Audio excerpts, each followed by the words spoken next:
Hey folks, David Stewart here. Hope you guys are having a fantastic day. Don't forget to buy the Eternal Dream Christmas collection, only available through January of 2025. It includes The Bright Children, never before published, and it includes the complete text of Water of Awakening, which is what I'm going to talk about now, this book right here. So you can get it as part of this. $9.99 ebook contains 10 books.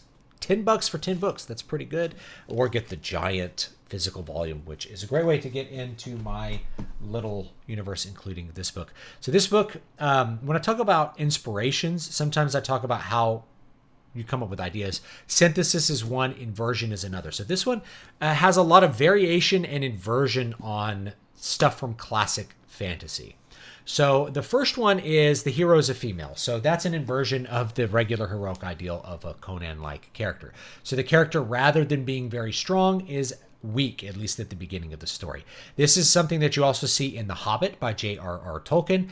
Bilbo as a hero is in some ways an anti-hero because he's not strong, he's not brave or courageous. He gains bravery, courageous, and courage and intellect even and cleverness as he goes, but he doesn't start with those things. He starts as a physically weak character, and he always is physically weak. He just becomes more powerful in different ways, I guess, as he goes. So rather than being a Conan-like character, he's a bit of an inversion. Same thing with Helga, the main character in this. She's a female.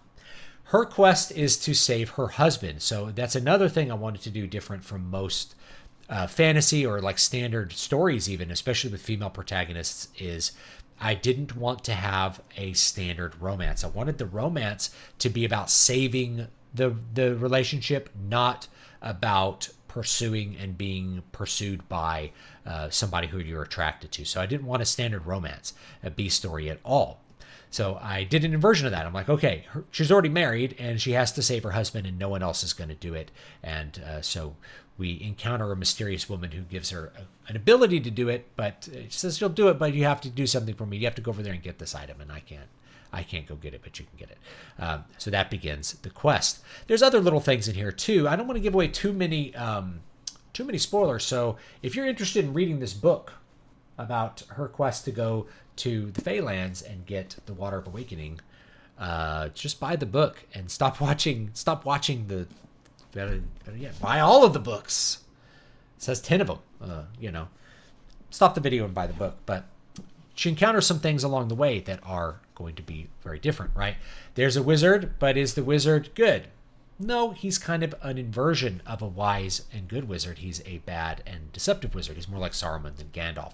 So, you get something like that in there. You get talking animals. Yes, you get ravens. You don't get a fun little familiar fuzzy thing, right? You get some talking ravens and they want to eat dead things. So it's not really an inversion. That's really just a variation on a theme, and a funny one, I think. So it's more like kind of like synthesis. As you go along further, you get mercenaries, you get elves, but are the elves the kind of elves that you're used to with Tolkien? Not really. These are mercenary elves, and they're mercenaries mostly because they're bored, which is kind of a theme with a lot of the elves in my books. Is as time draws on, you don't become more sorrowful, you become more bored, and you actually will fall asleep and die from boredom. So that's how elves disappear, is they disappear from the world kind of out of boredom. They lose the energy for life. So you have those elves. They're a little bit different. You get to the Feylands, and there's lots of inversions with that about what is supposed to be good and what is supposed to be real and what's not. You meet a dragon. Does the dragon want to eat you? No, the dragon's actually friendly. I'm not giving you a spoiler there.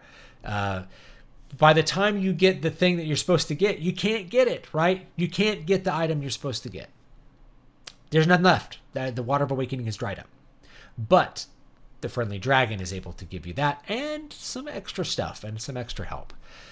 Are you able to give the Water of Awakening to the vulva, to the mysterious woman at the beginning? No, because you have to trade it over to save some people. You have to give it to the wizard on the way.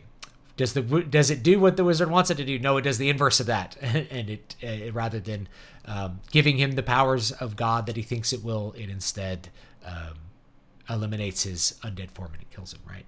So you get an unexpected outcome there. So, we failed our quest. We get to the end, and So rather than having a regular ending, we actually have a kind of a bittersweet, a semi-failure. It's like we've succeeded, but we haven't fully succeeded, and we have to accept the limitations of life. So rather than having a full-on happy ending, it is, to me, kind of more like the ending of The Hobbit, where it's more bittersweet.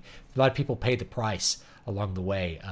Not everybody gets a happy ending at the end, and even when you get the happy ending, it's temporary. It's a temporary reprieve from sorrow rather than a full resolution where everybody gets what they want at the end. You have to live with the imperfections, and you have to live with the changes that have occurred to you along the way. So that's really a lot of the things that are going on in this book. If you want to know about the format of the book, it's really an Odyssey format. So each chapter, there's like a different area and a different little adventure that Helga goes on with her adventures, including the Ravens, in order to fulfill her quest and then to get back and deliver the quest item. There's lots of stuff that happens along the way. So please do check out this book if you want, if what I said piqued your interest, if you'd like to read more. You can, of course, get all the books in the Eternal Dream Christmas. That is leaving in January 2025. I will also tell you that patrons are going to get a free book in December that's not related. It's Afterglow Generation Y, and there'll be a new one in January. And if anyone joins my mailing list, you get this horror book, Demon Ex Machina. So join the mailing list too. dvspress.com/list or patreon.com/DavidVStewart. Both of those work. Have a great one, and I'll see you all next time. Let me know your thoughts down below.